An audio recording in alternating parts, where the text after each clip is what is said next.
está atravesando su mejor momento. Por un lado, porque desde el punto de vista económico ha logrado domar, para usar un poquito el verbo que le gusta al oficialismo, en este inicio del año, el dólar.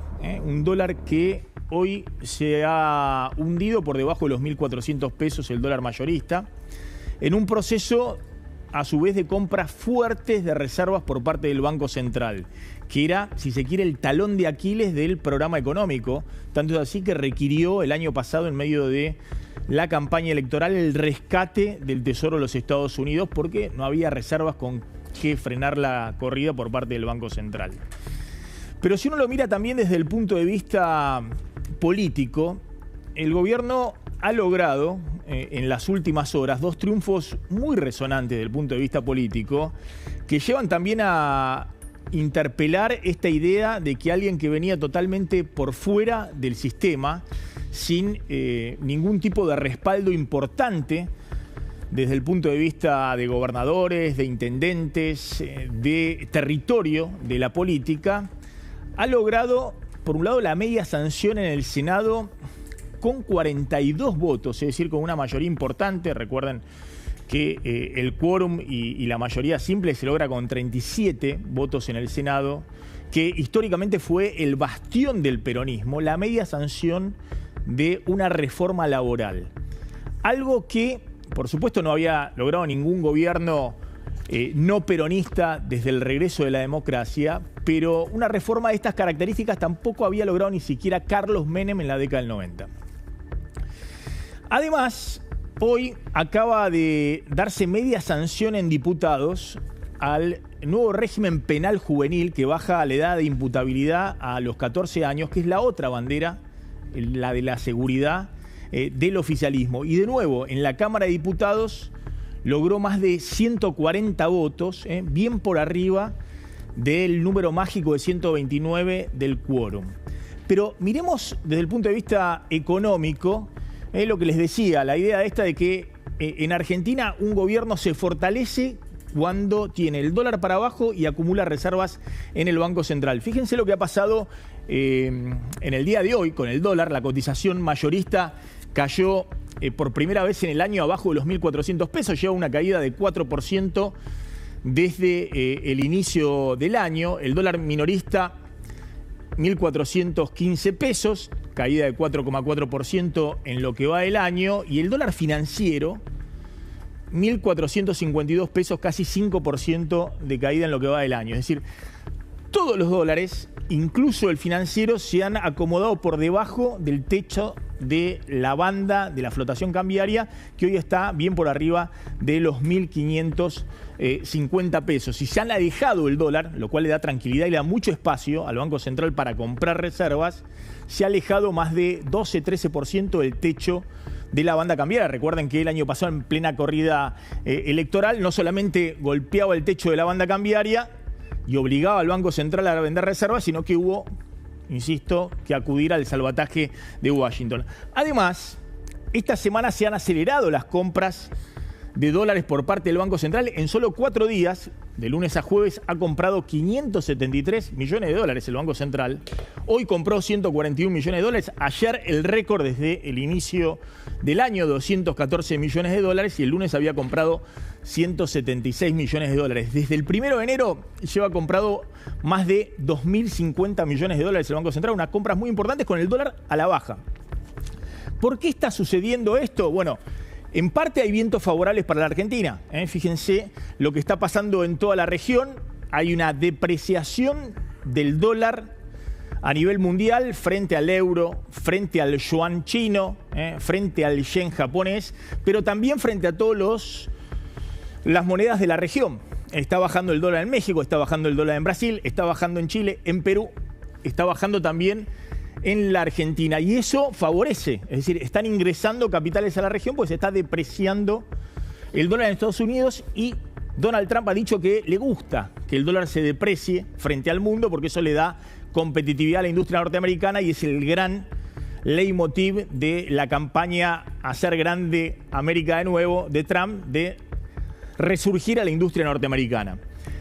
También hay una tasa de interés muy elevada en pesos, el Banco Central está muy conservador, y el Tesoro también está retirando pesos del mercado que vuelca el Banco Central cada vez que compra dólares. Es decir, todavía no ha empezado el proceso de monetización de la economía, la idea de que iba a darse un círculo virtuoso, el Banco Central comprando dólares, emitiendo pesos, esos pesos depositándose en los bancos, impulsando el crédito, bajando la tasa de interés, impulsando nuevamente la economía de la mano del crédito. Eso no está ocurriendo porque el Banco Central sigue con normas muy restrictivas, con encajes muy elevados y con normas muy restrictivas, casi como tenía en la corrida del año pasado, y el Tesoro está aprovechando para renovar su deuda y retirar parte de los pesos del mercado, y eso está convalidando tasas de interés efectivas anuales en los bonos a 6 meses y a un año del 38% anual,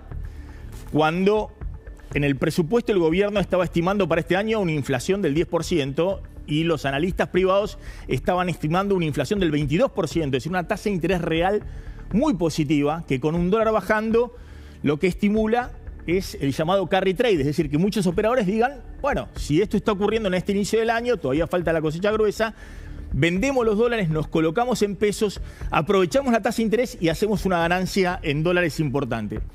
Hay una emisión de deuda en dólares de las empresas privadas que están aprovechando este escenario favorable, y en enero las empresas privadas consiguieron financiamiento por más de 2.000 millones de dólares emitiendo obligaciones negociables, y se han sumado algunas provincias. La provincia de Córdoba ha emitido también deuda en dólares por 800 millones de dólares en lo que va del año, y esos son dólares que ingresan al sistema financiero local más oferta de dólares. Y finalmente hay un crecimiento muy importante de los depósitos en dólares. Estamos llegando por primera vez al récord histórico de casi 40.000 millones de dólares depositados en el sistema financiero, en parte porque los dólares que compran los argentinos para atesorar en el mercado cambiario, parte lo están dejando en el sistema financiero, no hay riesgo en los bancos, o al menos no vislumbran riesgo en los bancos, y esos dólares se prestan a los exportadores y es más oferta de dólares en el mercado cambiario. Todo además en un contexto en el cual todos empiezan a darse cuenta o ratifican la idea de que en la Argentina, cuando el Banco Central compra dólares, los que antes demandaban dicen no compramos más dólares. Básicamente los importadores, que son los grandes demandantes de dólares, y dicen, bueno, refinanciemos crédito del exterior porque hay que colocarse en pesos y el Banco Central se está llenando de dólares.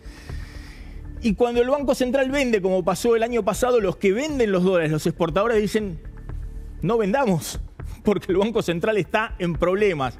Es decir, que se ha activado un círculo virtuoso, básicamente porque el Banco Central ha empezado este año a hacer lo que no había hecho hasta ahora, que es comprar fuertemente dólares.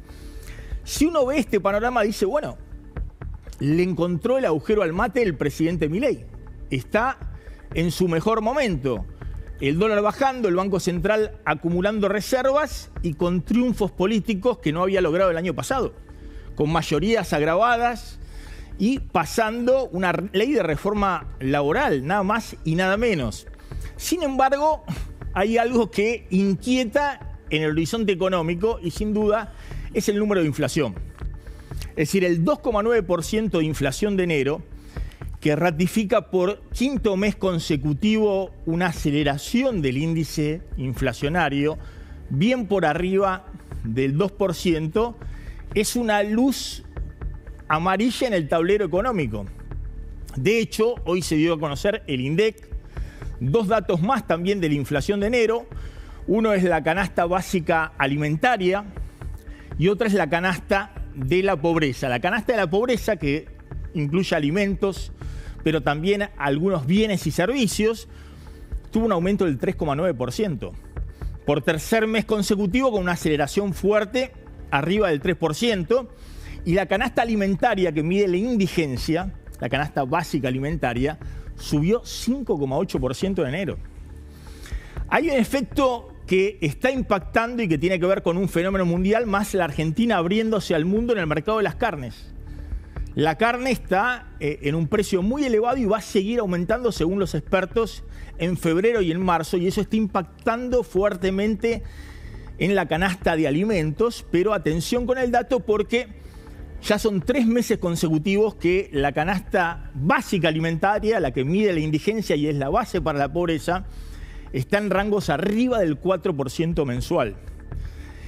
Estos números inflacionarios son los que llevan al Banco Central a tener una postura muy conservadora y enfrentarse frente al dilema de tener una restricción monetaria que lleva a tasas de interés muy elevadas y que no permiten que la economía vuelva a arrancar después del estancamiento que se generó con la corrida cambiaria del año pasado. Y de nuevo, el dilema este año era bajar la inflación, acumular reservas en el Banco Central y reactivar fuertemente la economía. Y para eso, todos pensaban que era simplemente cuestión de que se recuperara la confianza, de que el Banco Central comprara dólares, emitiera pesos, que esos pesos impulsaran el crédito, de nuevo bajara la tasa de interés y sectores que habían quedado rezagados el año pasado, pero que habían sido en 2024 parte de la recuperación económica de la mano del crédito, volvieran a resurgir. Y estos números de inflación son los que están poniendo un freno a esa política y hasta ahora el gobierno, vamos a ver si cuando llegue la cosecha gruesa a partir de marzo y abril cambia la actitud, pero está privilegiando nuevamente la desinflación a la reactivación económica.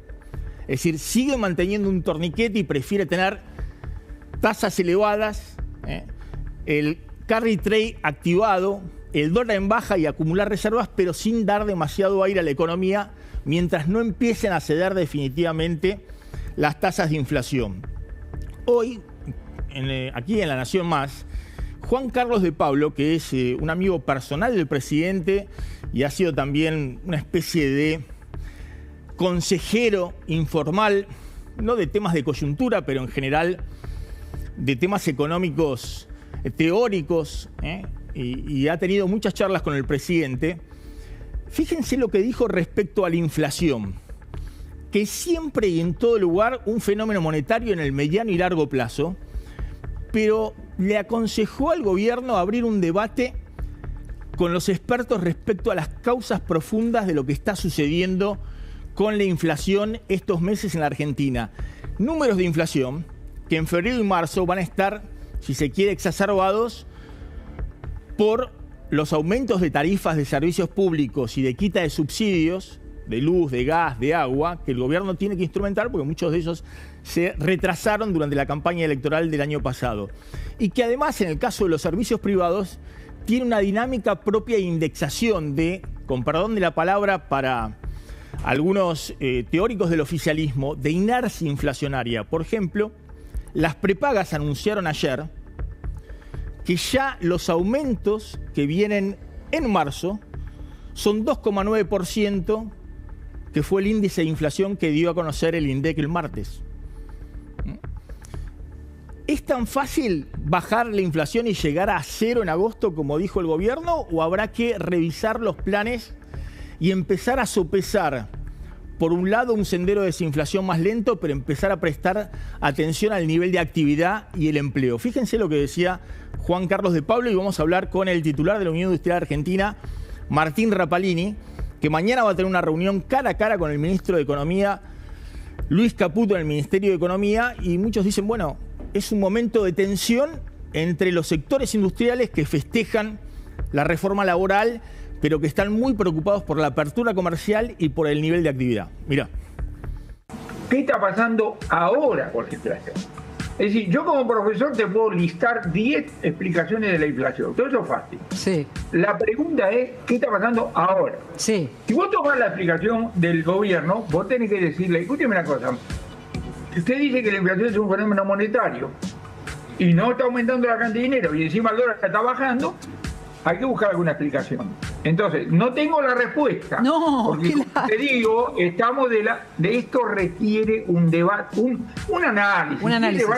Un análisis profesional dentro del equipo económico, etcétera, para explicar exactamente qué es lo que está ocurriendo. Bueno, ahí estaba Juan Carlos de Pablo. Agárrense los seguidores del oficialismo con el profesor de Pablo, que cuestiona que en el corto plazo